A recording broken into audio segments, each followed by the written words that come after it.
দাঁড়িয়েছিলেন তাদের সাথে একটু কথা বলে আসতে আসতে দেরি হয়ে গেল। আপনারা এটা ক্ষমা সুন্দর দৃষ্টিতে দেখবেন। আজকের এই দুয়ারিয়া ৯ নম্বর ওয়ার্ডের সাতপুকুরিয়া সেন্টার মোড়ের গণসংযোগ ইতিমধ্যে একটি জনসভায় রূপ নিয়েছে। আপনারা তাকিয়ে দেখেন। এই জনসভা ঘন্টার মধ্যে যে সময়টুকু জেগে থাকেন, ওই ঘুমানোর সময়টুকু বাদ দিয়ে ধরেই নেই যে 18 ঘন্টা তারা রাজনীতি করেন। এই তৃণমূলের মানুষগুলোর কারণে এই লালপুর, বাগাতিপাড়া, দুয়ারিয়ার সব জায়গাতে এই তৃণমূল বিএনপি, পা ফাটা বিএনপি, বিএনপি পাগল মানুষগুলোর জন্য কিন্তু বিএনপি এখন পর্যন্ত জীবিত আছে। এটা সত্যি কিনা বলেন?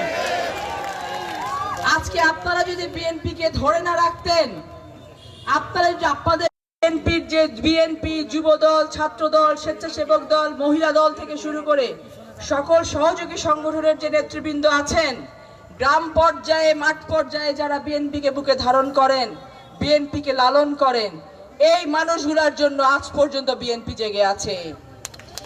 আপনাদেরকে যদি আমি মূল্যায়ন করতে না পারি, আপনাদেরকে যদি আমরা মূল্যায়ন করতে না পারি, এরকম কেউ পাইছে বিগত সময়ে? পায় নাই। কেবলমাত্র বিএনপি হৃদয়ে ধারণ করার কারণে যে পরিমাণে অত্যাচারের শিকার 17 বছরে লক্ষ লক্ষ নেতাকর্মী হয়েছে, এটা আর কেউ হয় নাই। আমাদেরকে এগুলো ভুলে গেলে চলবে না। আমরা অনেকে আছি, আমরা এগুলো ভুলে যাচ্ছি। 17 বছরের নির্যাতন ভুলে গেছি।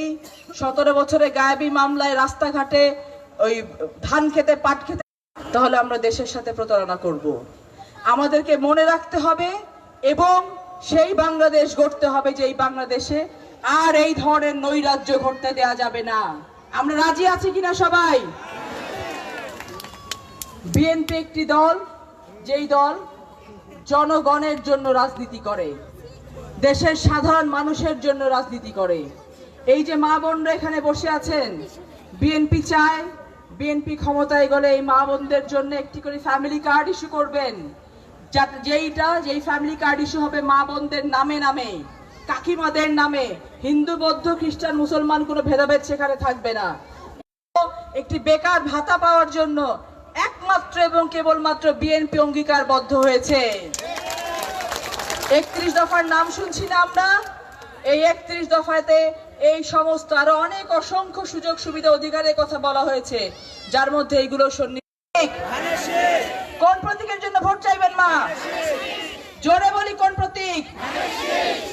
আমরা সকলে এক প্রাণ বিএনপি হয়ে ধানের শীষের জন্য ভোট চাইতে ঘরে ঘরে যাব। আমরা কি প্রস্তুত আছি? কেমনে প্রস্তুত আছি? যারা সন্ত্রাসকে ঢুকাচ্ছে, অনেকে ওই যে মাদক দিয়ে দিয়ে আমাদের বাচ্চা কাচ্চাকে নষ্ট করতেছে না? প্রথমে ইয়াবা দেয় বিনা পয়সায়, যে খাইয়া গো অভ্যস্ত হোক। এরপর তো অভ্যস্ত হয়ে গেলে ইয়াবা ছাড়া তো চলতে পারবে না। আপনারা এখানে যারা ধানের শীষের জন্য ভোট দেওয়ার জন্য প্রস্তুতি গ্রহণ করছেন, আপনারা একটা কথা চিন্তা করেন, একটা কথা মাথায় নেন, একটা কথা মনে নেন, মনোনয়নের জন্য আপনাদের কাউকে করে চিন্তা করতে হবে না ইনশাআল্লাহ। কেবলমাত্র বিএনপির একনিষ্ঠ কর্মী হয়ে, বিএনপির সেই কর্মী হয়ে, যেই কর্মী হয়ে ধানের শীষের ভোট চাইতে গেলে, আপনাদের মেয়ের জন্য ভোট চাইতে গেলে কেউ মুখ ফিরায় নিবে না, সেই বিএনপির কর্মীটা হন।